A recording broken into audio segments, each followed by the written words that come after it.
Thank you, thank you. Thank you. Listen.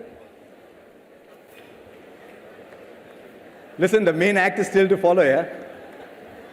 You know, I was standing out there and I'm listening to the intro and I'm thinking, you know, when you got the big rock stars, the big rock show comes on, they send the other guys out to do the early acts. And then the main band comes out afterwards. I'm a little like that today, so the main band is somebody else. But it's wonderful. First of all, what is an undergrad college in Delhi doing with something as fabulous as this? I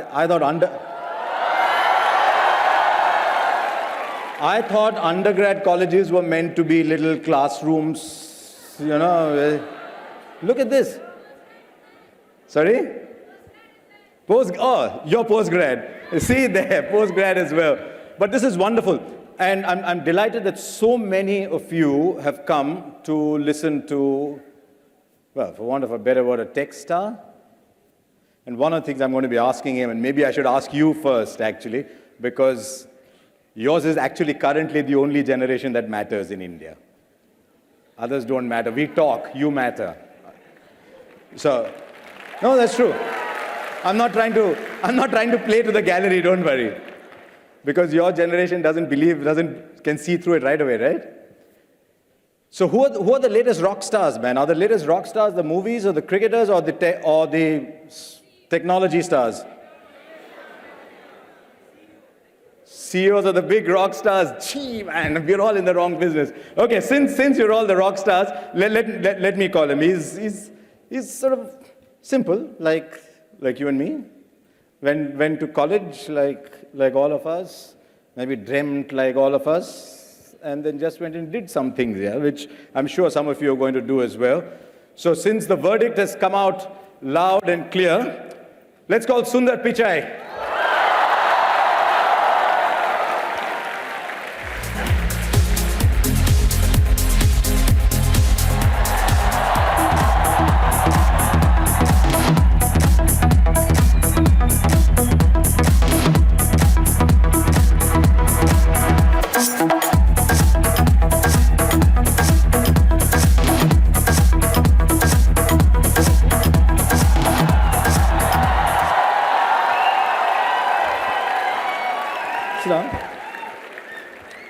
And since all of you are taking pictures, let me get out of them for a while. Come on, take all you want. I told you, I was asking him this just before I came out, and I was asking him the question I was asking all you guys, and he said, I don't know. But I did ask them. I said, who are the latest rock stars? Is it the music groups? Is it the movie stars? Is it the cricketers? They said the CEOs. So what's it telling you about the India you're reaching out to? Harsha was one when I was growing up. Nonsense. See, I told you he knows how to say the right things. No, but isn't it interesting that a tech star, and for all that you might say about being a good, simple South Indian, unassuming, you are one. What does it say about India that a tech star gets this kind of reception? You know, can everyone hear? Yeah, okay. Okay. Yes or no? Yes? Right. Check. Yes, okay. Great. A few years ago, I'd come to India, and I was, this was in Mumbai, and I was getting off the car, trying to go in for a meeting. And there was a person who came, opened the door of the car, and I was walking in, and, he said, I listened to your Google I/O speech, and it was phenomenal, and which is our developer conference. And it struck me, wow, there's no other country in the world where the person who came and helped me get out and go into the hotel had watched a technical speech like that. So I do think there's something unique about India that way. I think people are interested in technology, which I think is great. I couldn't ask for anything better. So thank you for that interest. Wonderful. But Sundar, you are a young man too, you still are, even if you're much younger than I am, but you still are. And a lot of people in this room are dreaming about tomorrow. It's a beautiful part of India that's in this room, and they're all dreaming about tomorrow. And it would be interesting to ask, what did you dream about? When when there was time to dream about tomorrow for you? Were you just sitting, waiting to take on the world, or? There was, a couple things. I did, not for fun, but I did dream of, just like I'm sure, like many Indians dreamt of being a cricketer. I used to be a huge. You did? Yeah, I used to be a huge fan of. Sorry, I'm old, but I used to be a huge fan of Gavaskar. When he was playing. And later on Sachin when he played, but so I always had a dream. On a more serious note, I always loved technology growing up, and so I had dreams of just not exactly what I would do, but I wanted to, at that time, I used to read about what was happening in Silicon Valley, and I wanted to go be a part of it. So I didn't exactly dream a career as much as a destination and wanting to be there. Sitting in IIT Kharagpur, there was no Google then. No. Okay. You're sitting in IIT Kharagpur in a room that wasn't quite as fancy as this hall is, and there is no Google. So how are you keeping in touch with what Silicon Valley is doing, and how are you dreaming? And wow, I have to think about that for a minute. There was no internet too, and it was pre all that. Mostly reading, and my uncle had gone to the States, and I was interested in semiconductors and so on. And William Shockley, the person who kind of invented semiconductors, was from Silicon Valley. So I'd read a story about him staying, working through at Stanford close to Christmas Eve, and so stuff like that. So, for what I was interested in, I knew that's where it was happening. But now, there's a new generation that's coming, and I feel the generation gap every few minutes. Yeah. But Google and you both have to stay relevant, not just to the people in this room, but to a generation earlier than them. So how do you stay relevant? How does Google always stay relevant? It's a good question. In the technology world, everything changes in such a fast pace. Given you were asking questions about when I went to school, in the 80s, the personal computers were just getting underway.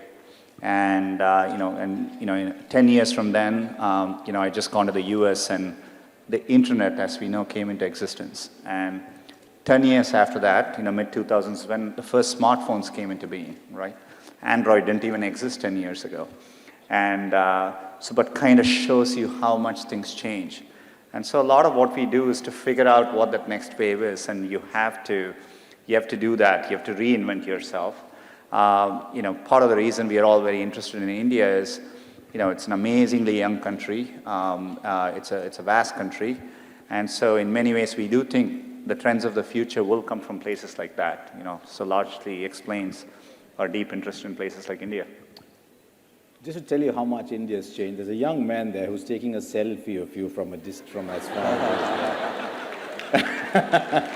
just hoping that you're somewhere in the picture somewhere. One of the things I read about you, it said Sundar Pichai is Sundarajan, right? To give you the whole name. It actually was Sundararajan. No one could pronounce it, yeah. No, we can. There's Sundararajan. Yeah. Good. I grew up in Hyderabad, Telugu boy, so whatever. Marathi boy, Telugu boy. But they said he's an example of the fact that good guys can finish first. Now, on this one, the teachers are clapping more than the students. I wasn't exactly a good guy at school, though. Well, a good guy doesn't necessarily have to mean 98%. Just a good guy is a decent person. That's what I've been told about you. Don't believe everything you say. So are you...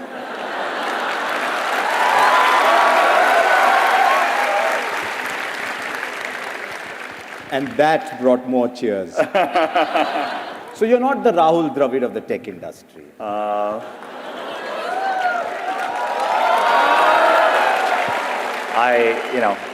don't know everything about Rahul, no, I'll but tell you what. I knew he had good technique. That's all I know about him. No, I'll tell you, a lot of us with the simple middle-class background, and I can relate entirely to what Sundar is saying, we find it very difficult to talk about ourselves. So maybe that question was was a little wrong. Is Google a fun place, or is it a place for workaholics? No, I think it's, it's a lot more balanced than people realize. It's an amazingly fun place. I think it is, I did feel like when I first went to Google, I was like a kid in a candy store, there is, you walk around, people are working on amazing things, and, and so really stretches your mind. One of the things we talk about in sport is that sometimes it's easier to get to number one than stay number one, and Google has done an amazing job of staying number one. Mm-hmm. How do you handle that challenge? Because when you're number one, everyone wants to be you. So how do you take on the challenge of staying number one? From our perspective, and I think it's true for in technology in particular, the world keeps changing, as I said earlier. So, a big part of what I focus on at any given time is making sure we are innovating and building products for the future. It's just got to be a normal course of how you think. And so, we are constantly thinking about what to do next. So, Android is very popular. People are using smartphones. But, I always sit and think about what is the next version of how people use computing, right? And so we are thinking about, things like virtual reality or augmented reality. So these are all new areas, but we are constantly thinking about it. And so you have to do that on a constant basis to push forward. Because Google's a great example. The tech world is littered with shooting stars that came up, that shot, that lit up the world, and literally like meteors went away. Google has been phenomenally successful in bucking that trend. Yeah, and I think we've always had a very ambitious mission. We wanted to organize the world's information and make it universally accessible. I think in the context of smartphones and how people use it around, if anything, that mission is even more relevant. There's a lot more information which people consume, so we want to do a better job of that. And we feel like we are in early days of that mission, with things like what we call as machine learning and artificial intelligence. We'll be able to do much better with all of these things. And so for us, the journey is just getting started. One of the reasons everyone here, I suspect, is excited to meet you is you are what they would like to be. An Indian who studied here, went overseas, and did what everyone would dream of doing. Is it mandatory even today, you think, for people in this room, for an Indian to go west to become a tech star? I hope not. I think one of the things which is exciting, I'm excited to be speaking here, is, I do think there are many, many different paths you take. And I think especially I was telling someone on the way over here, last week someone on Twitter tweeted to me and said, thank you on behalf of Indians, this was Indian American, but he tweeted to me and said, thank you on behalf of all Indian Americans for not being a doctor. And, showing other paths exist. And I hope it's the same. Being in the US, I find people take a remarkably varied number of paths. And, so I do think it's important to follow your dream and do something which you're, excited by. So I think if you follow your heart and do what you like, you will always do much better. And so I don't think it matters that you're an engineer or you're in science, or it could be in any field. And I think you're a good example of, having gone to IAM and switching and being, at that time, I distinctly was impressed by the fact that you were bold enough to do something like that. But I think it's phenomenal. You did something which, you followed your heart. And I think those are examples. It's one of those moments when the head of Google says he knows you. It's like a friend of mine plays for Australia, Matthew Hayden. We became friends. And when Usain Bolt won the 100 meters, he was asked about his love for cricket. And he said, my favorite's Matthew Hayden. And his children said, but you are our coach. Why does he know you? So anyway, yeah, because increasingly it's becoming easier to do what you want in this country, because you don't have to go through standard infrastructures and clearances. What Google has done is it's almost given flight to a lot of young dreams. Yeah. And that surely must please you enormously, that Google is now seen as this pathway almost. It's exciting for me to see. I mean, one thing I would add is it's not just doing, another thing I've noticed over time is, you will have many opportunities to reinvent yourself. And so, so I think it's worthwhile taking risks and trying to do something you're really, excited by. And if the first attempt you don't do it, you can try again, and things tend to work out in the long run. Since you brought it up, it wasn't in a set of questions I'd worked on, but the attitude to failure in this generation is very different from mine. Mm-hmm. In my generation, to fail was to commit a crime. Mm-hmm. And yet what you're talking about is go do what you want, and there's always comebacks, aren't there? That's right, yeah. And, I think that's how, in Silicon Valley, part of the reason so many people start up a company is, starting up a company and even having failed, you can wear it like a badge of honor, right? And I think that's important, culturally, risk is rewarded. I remember when I started working at Google, if I went and, people were discussing ideas, the other people who heard the ideas try to build on those ideas. They encourage you. So it's a culture of optimism, it's a culture of risk-taking, and I think that's really important, so. Okay, just a couple before we start taking questions from everybody. You talked about cricket, but you tweet about Barcelona. I'm a huge, football fan as well,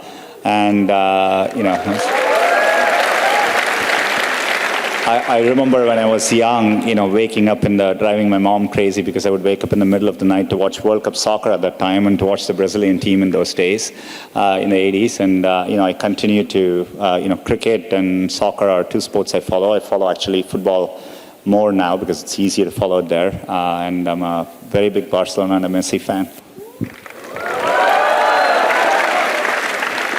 All you guys who wanted to talk about Cristiano Ronaldo don't. I don't know whether you saw the recent El Clasico in which Barcelona won 4-0.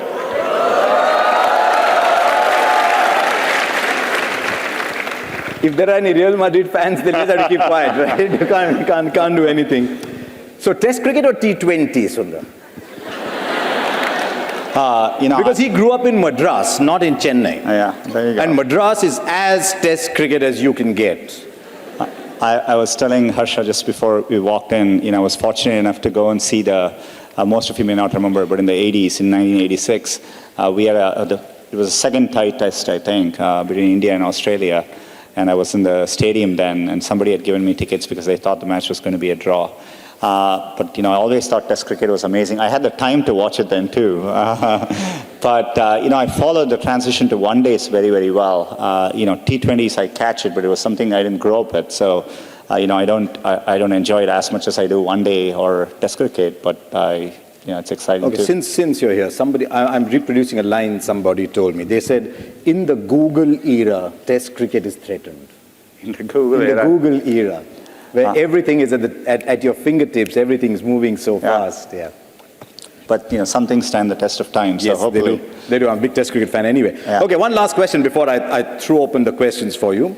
What next for Google? And I know I'm going to come back at the end to ask you that question separately too, but there's glass, there's cardboard, there's cars. Can Google make 150 kilometers an hour bowlers? If we could do that, I would just, secretly use it to just make myself the fastest bowler in the world.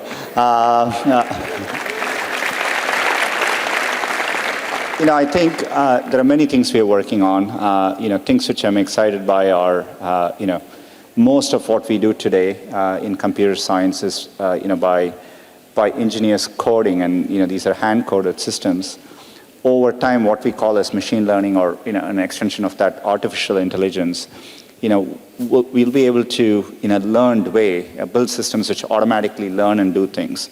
And that is, we already do it today. So for example, when you talk about self-driving cars, the way the cars recognize that it's a stop sign or a pedestrian, these are machine learning. These are what we call as deep neural nets, and they automatically learn what they are doing.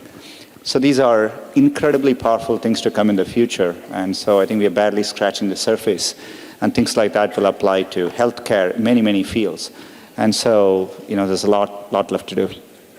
One day, the self-driving cars will learn how to drive in Delhi. that one is pretty hard, yeah. Okay, excellent.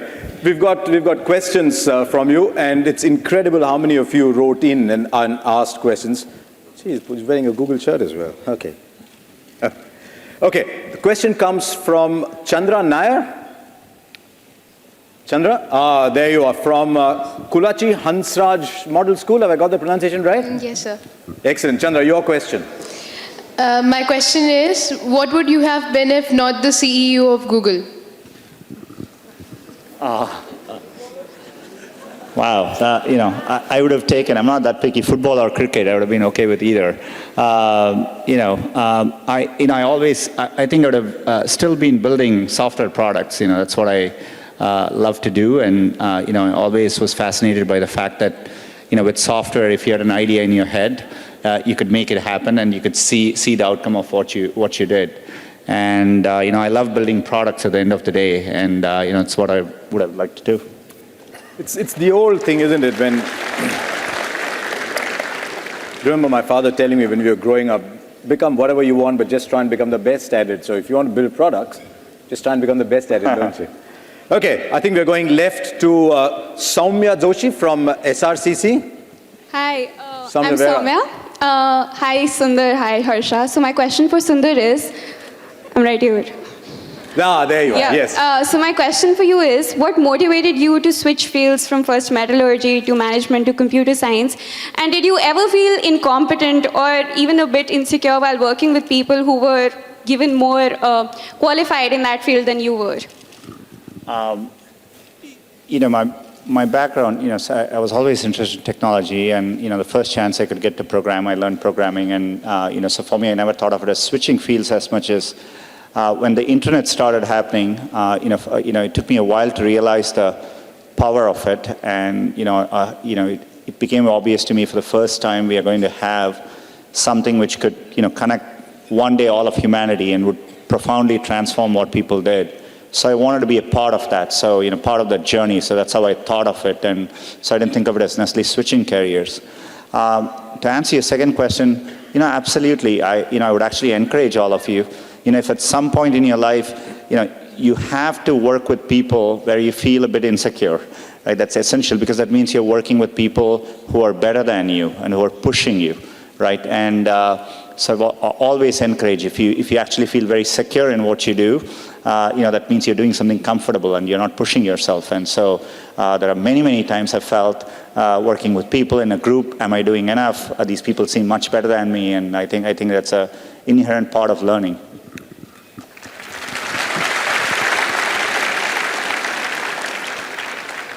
Chief, if there's one thing you want to take away from this hour you're getting with Sundar, may it be that. Let yourself be insecure from time to time. It's a lovely thing. The moment you start to get secure, and I can tell you we all, because we've seen a little bit more life, the moment you get secure, you're actually moving backwards. Okay, we've got a video question, and it's coming from IIT Kharagpur. So can we get the video question, please? Hello, Mr. Pichai. Greetings from IIT Kharagpur. My name is Hardik Katyarwal. My question is, recently startups from IITs have been on the rise, and they're set to transform India into Silicon Valley of the East. So from your point of view, how much impact do these startups really have on India's progress, and how do you think this impact will change the face of the nation in the coming years? I'm not sure I got a last spot, but how will this change the pace of the nation in the coming years? Every year or 2 years, whenever I make these trips back here, I've always been waiting for this change in India. It was only when I came last year, I felt it very viscerally that, the startup culture had really taken hold here. It's incredible to see. For the scale of India over time, you do need entrepreneurs to tackle and build things for India and for globally. And, I think it's a unique opportunity India has. And, all the elements which you need is already here, and so I think India is very, very well positioned to do. The entrepreneurs I meet, we had, as part of me being here, along with Rajan, who heads Google India, we hosted a set of entrepreneurs, and, I spent a bunch of time talking to them. When I see entrepreneurs here, they seem no different to me than the kind of people I meet in the Valley. So intrinsically, I think India can do the same kinds of things. And as the internet becomes more mainstream, people feel more confident, you have a much larger domestic market to tackle, that'll give you the confidence to tackle not just a local market, but global problems as well. So I think we're very well positioned. Would it be fair to say that the number of entrepreneurs in a system is almost a measure of the confidence of a generation? Yeah, I mean, the one good thing about India is I think, there's always been, whenever in India I used to walk around and go to some remote corner and find a tea stall, I always felt there is an entrepreneur there somewhere who saw that opportunity. So I think that streak has always existed. But I do think this generation, to your earlier point, I think is less, afraid to take risks and follow a conformist path, which is good. Excellent. I hope this realized somewhere that the generation before allowed them to do that, but that's okay. Okay, let's go to Shrey Goswami. Shrey, there you are. From Purnima Hi, University, are you? Yeah. Okay. Yeah. Hi, Sundar, and hi, Harsha.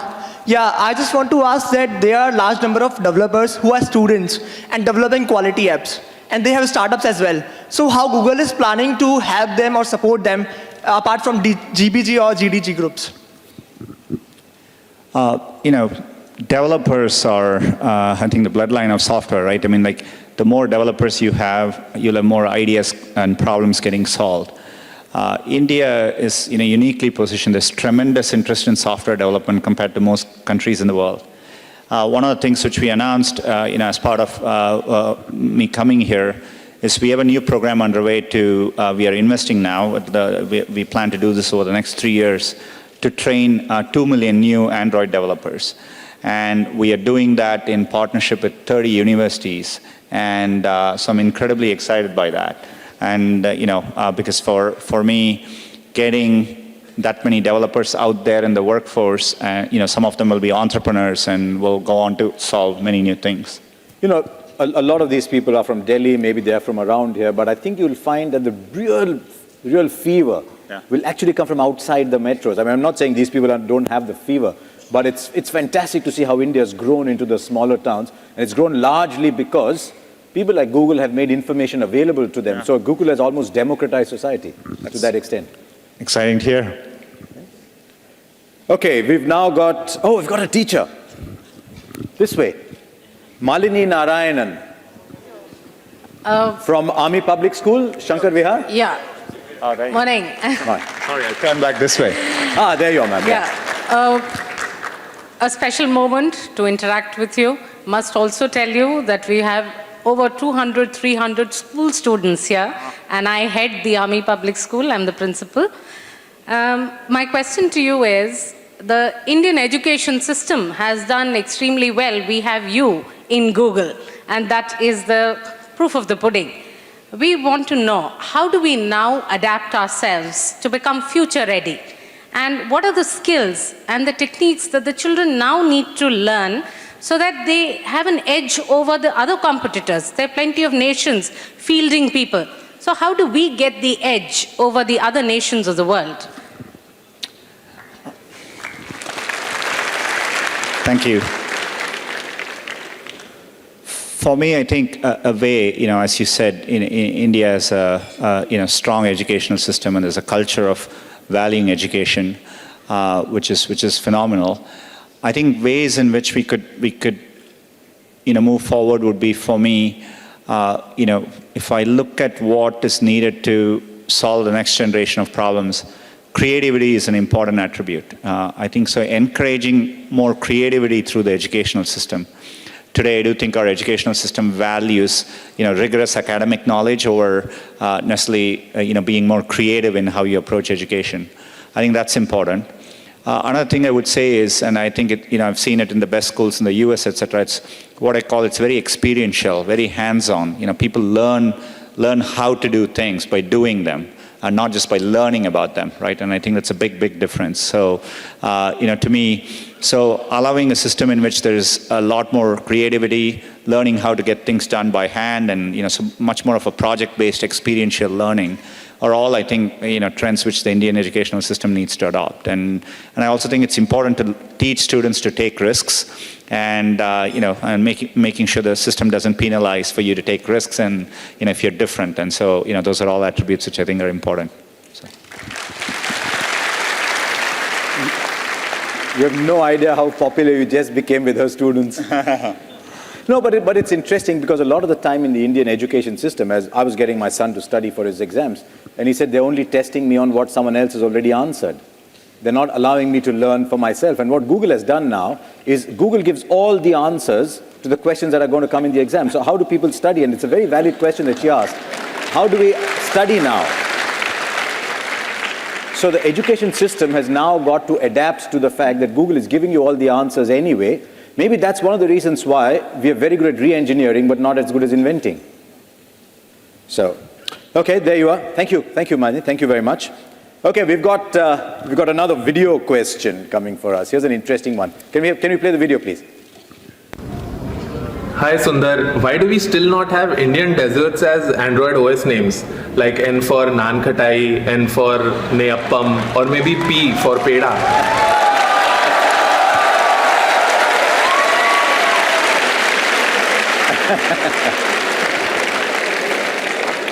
You know, when I meet my mom, I'll ask her for suggestions, and you know, but maybe what I'll do next time is when we are working on the next release of Android N, maybe we'll do an online poll on what the name should be, and if all Indians vote,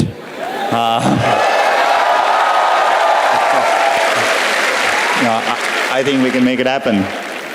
Let me tell you one thing about Indians online. The only community that ever wins online polls are Indians. Because we just have such numbers.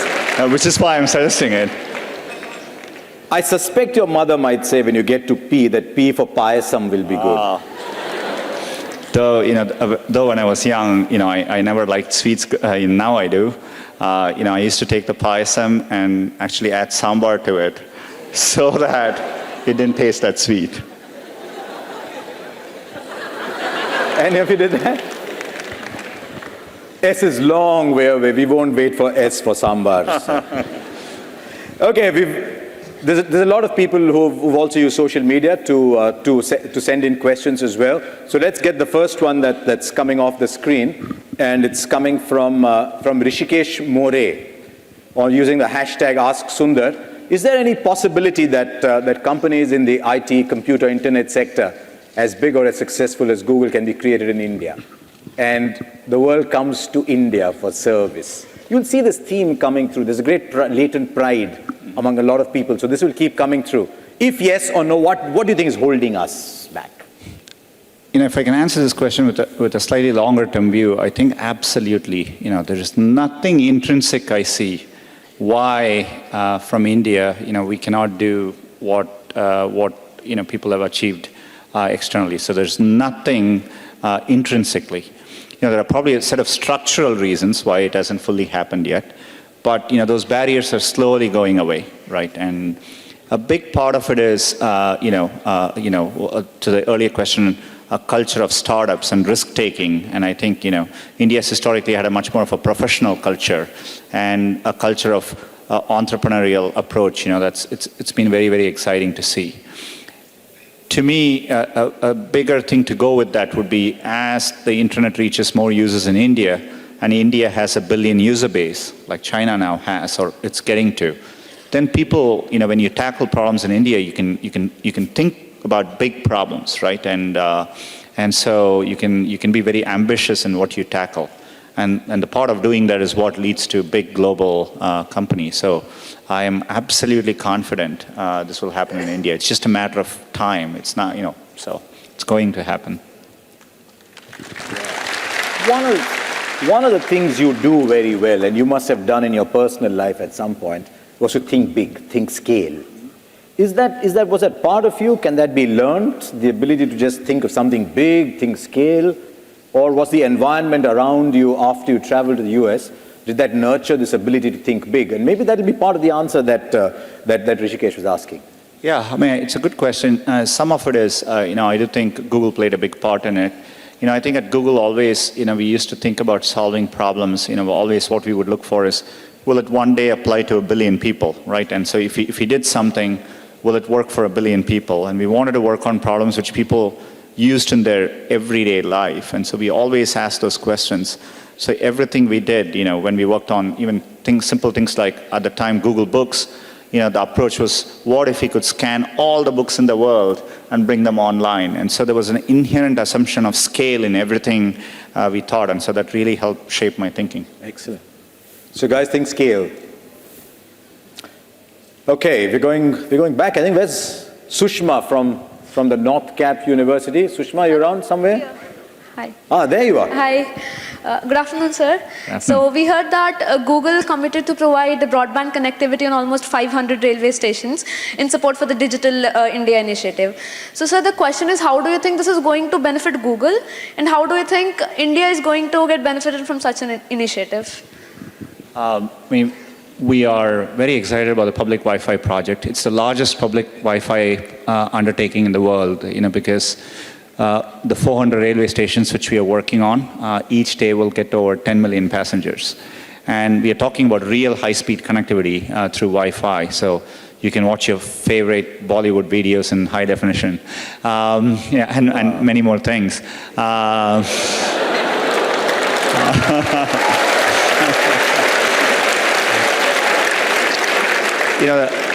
The reason we are doing it is, in India, any time I felt, when you bring access to the internet, it literally changes people's lives. And doing it in public places like the railway stations will expose many people to the internet for the first time. And so that's why we are very interested in doing it. I think a lot of things in India is about driving awareness. And, if we are serious about getting the next, for all the scale and potential of India, there are still 1 billion users who don't have connectivity. So how do you go towards making that happen? And, it's a long journey, it's a process, so we want to figure out many different approaches to it. We think the railways Wi-Fi would be one big step in that direction. Excellent. Remember some of our own train journeys, and gee, what would we have given to have had Wi-Fi on a train journey then? Yeah. I used to take the Coromandel Express from Chennai to Kharagpur, and at that time I wasn't worried about Wi-Fi. I was worried about getting food on the way, but Wi-Fi would have been awesome. So Kharagpur is known for two things, really, wasn't it? Kharagpur is known for the IIT, and Kharagpur is known for the longest railway platform. When you had to carry your luggage all the way and you got off on the wrong end, it wasn't that much fun. It'll be a big platform to provide Wi-Fi, though. I hope we do it. I'm not sure whether it's on the list of 400, but hopefully we do it there. Okay, here's a question from a lady from Miranda House, Delhi University. She couldn't be here, so we're asking the question on her behalf. Shreya Verma. What will Google do to involve women in technology? There are very few women in the app ecosystem. It's a global problem. I think the problem is particularly pronounced in India. We do see, women account for less than 1/3 of internet usage, and it's particularly worse off in rural areas. One of the things is, we did an amazing pilot project in which it's called Internet Sati, where we literally had women drive these bicycles. And these bicycles are equipped with, just with a set of smartphones in the back and a tablet. And so the women go from village to village, and we have done this in 1,000 villages. And they teach other women, how to go online. What does it mean to go use a smartphone and connect it? The thing which you find striking is most women in rural areas don't think the internet applies to them. They think it's something for their husbands, for their sons. And, so there's a big learning that's needed there. To me, every time, it is one of the most important things we can do as a country, I think, is to help get these women online. There's a lot of people working on it. We are happy to play a small part in this. We just announced that we would expand the program, which we are doing in partnership with Tata Trust. We would expand this to cover 300,000 villages in the next 3 years. That's half of the villages in India. And we'll be working with the government to make it work more effectively as well. But helping get women online, I think, is an incredibly important thing. And if we do it better, I'm sure there'll be many more women developers one day when I come back. There's a point of view that India's next big leap will come when more women enter the kind of things you're talking about as well. So hopefully, all you young women, get into apps. Get into apps and take the message around as well. What we are seeing, though, is in the 10th standard and 12th standard exam, and guys, you don't want to hear this, but the girls are beating the boys hands down. It was true, and I was there as well. Okay, Ruchika Salwan from the Department of Computer Science, University of Delhi. There you are. Greetings, sir. I'm honored to interact with you in person, and welcome to India, first of all. Sir, my question for you is, how is your vision for Google different from that of Larry Page and Sergey Brin?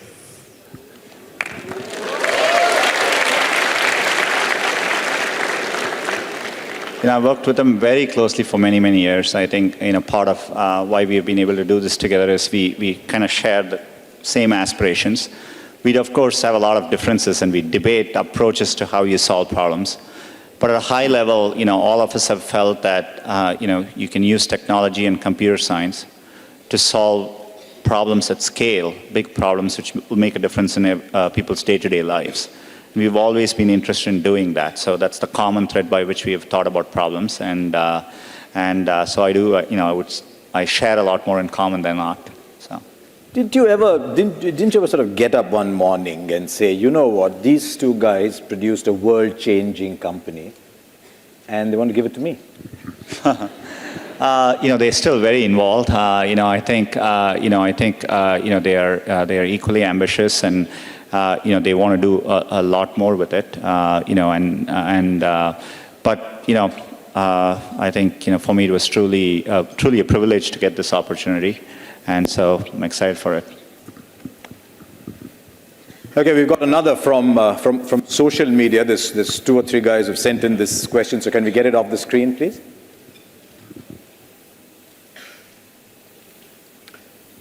Okay, Naveen Subramaniam, Shravan Ravi, Vishal Goenka. There are many Google services and products that are not available in India. Why is that, and what are the plans to make them available? You know all those names. Some of Google's biggest services aren't available here, says Shravan as well. Vishal's asking that too. It's a good question. We do work hard to bring our services to India. So, for example, I see the question has Project Loon, and we are working very hard to bring a Project Loon experiment to India to start with, and it's part of what I came here working on. So we are working very, very hard to bring everything we want to India. But increasingly, we also see an opportunity to do things first in India, and then actually it'll work for global markets too. So, for example, YouTube offline, we first did it in India last year, and now it's in 77 countries worldwide. So we see that as a good template by which how we approach things in the future. So which is why we are investing a lot more in India. Part of it is we are expanding our engineering offices in India significantly. We are going to be building a big new campus in Hyderabad, and so I'm excited about what we can do here and take it globally to the rest of the world. So more and more products are going to be built in India? Yeah, it's a goal. It's a goal that, especially for markets, mobile, the way it's scaling up, we do think we can do things here which will apply globally elsewhere. Excellent. Everybody, get on, buy your tickets, go to Hyderabad. Okay, from Amity University, where's Just Singh Bhasin? Hey. Ah, there you are. Hi, Sundar. Hello. I have an interesting question for you. I had read somewhere that you have unusual gift that seemed a little more than a curiosity when you were a child, but has served you incredibly well in adulthood, which is insane numerical recall, and can remember every number you have ever dialed. Is it true? It's no longer true, but at the time when I was in India, we were lucky because the phone numbers are only 6 digits, so that helped. And Google didn't exist then, so people all over my family and friends, if they wanted to call a phone number, they would just ask me. And so I just got used to the habit of remembering every phone number I had called or I had heard about. But when I went to the US, the phone digits were, first of all, 10 digits, so made it much harder. But as soon as I got a smartphone which started storing phone numbers, I stopped thinking about them. So I can't do it now, but I used to be able to do it a long time ago.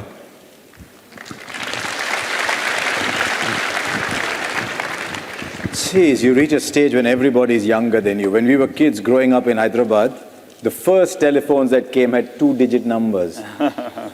So you actually knew everybody who had a telephone, let alone remembering the telephone number. Okay, we've got a question on video coming up.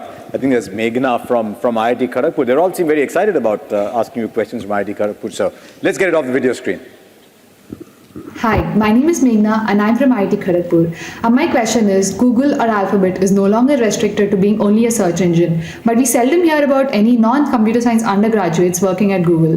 Why is that, and what is the recruitment procedure for these people? Thank you.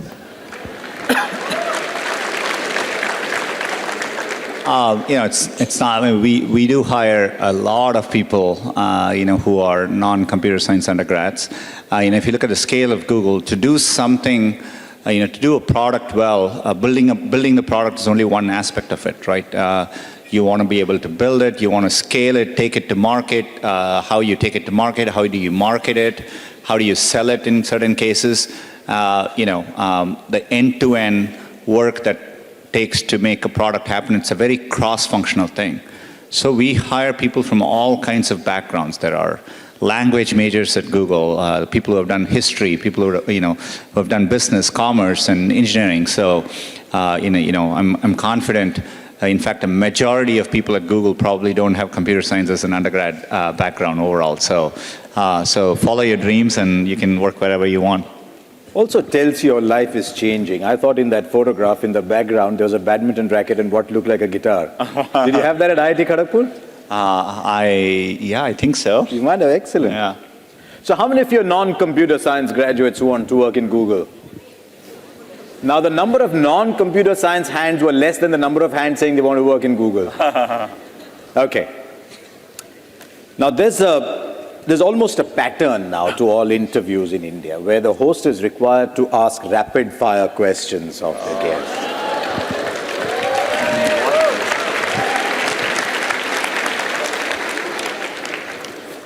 These are not my questions. The only condition is that the questions will be asked quickly and the answers are short. Okay. But your answers are always short. Okay, here we go, Sundar. Okay, rapid fire questions. When did you buy your first phone? Smartphone? Any phone? Not the one in Chennai. The rotary phone. It was a Motorola StarTAC. This was probably 95, 96, yeah. And the first smartphone? I thought it was a smartphone, but the first smartphone I bought was probably in 2006. Actually, here's another question. How many smartphones do you have? Because I think you'll find the average in this room is not one. I test probably in my house there are probably 20 to 30. I shouldn't admit it. That is such disastrous news for kids who don't buy their own phones. Okay. Do you think coding should be made compulsory for everyone? I don't think it should be made compulsory, but I think it should be strongly encouraged. Yeah. So. What was your first software project? Oh, just learn. Trying to build a rudimentary version of like chess and games like that. That's what I did first. Why do you look at him and think it might have been chess? For all the talk about Barcelona and cricket. Okay, I promise you, I have nothing to do with this question. How much did you score in your class 12?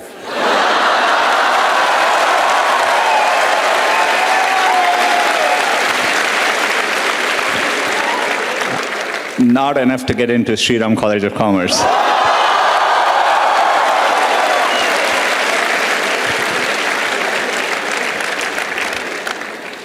And of course, to get into IIT Kharagpur, you had to write an exam. Yeah, but it wasn't based on my class 12 grades, yeah. How important are class 12 grades anyway?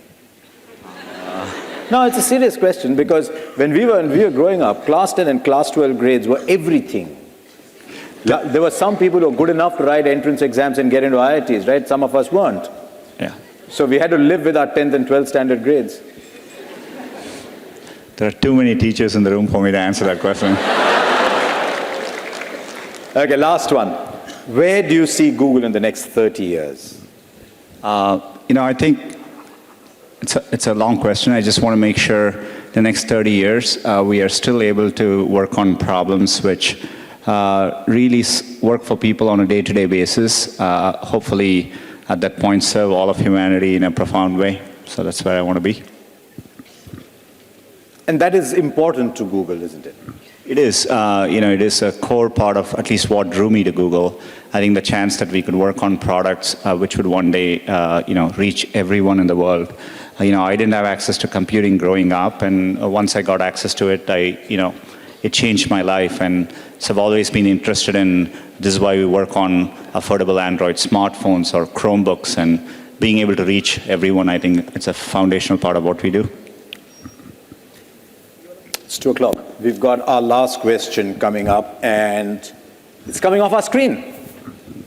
Right, everyone, all eyes on the screen. Gagan Kaira. Why is the special edition, well, I'm going to just correct the spellings as I go. Why is the special edition Star Wars cardboard not available for Indians? This is one of those applause, that kind of applause that is going to grow as it goes around. We should figure out. These are these amazing, we just handed them out at Google last week before I left, and they're really amazing ones. Wouldn't it be nice if we could give one to everyone in the room here? Does everyone include people on the stage as well? So hopefully, I think there's a way we are going to make it happen. So we'll figure out a way to get it to everyone here today.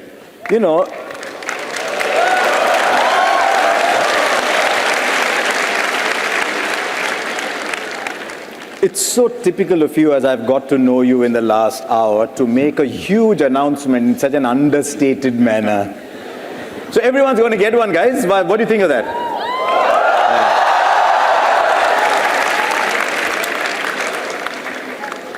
There is one other thing I have to do, because it's now the thing that all Indians do.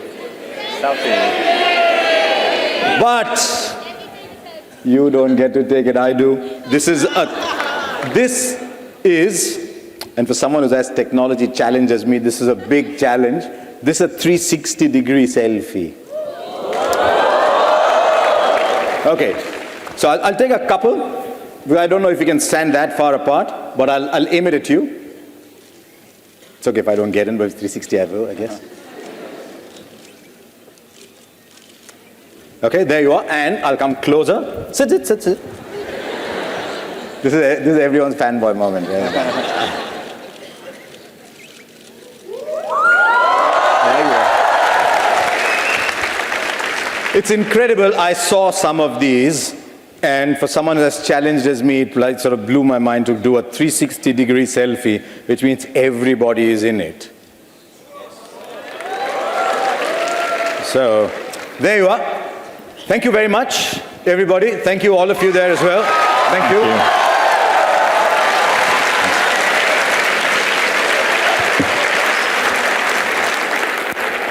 Pleasure, Sundar.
Such a spectacular audience. Can we please have a round of applause for all of you? It is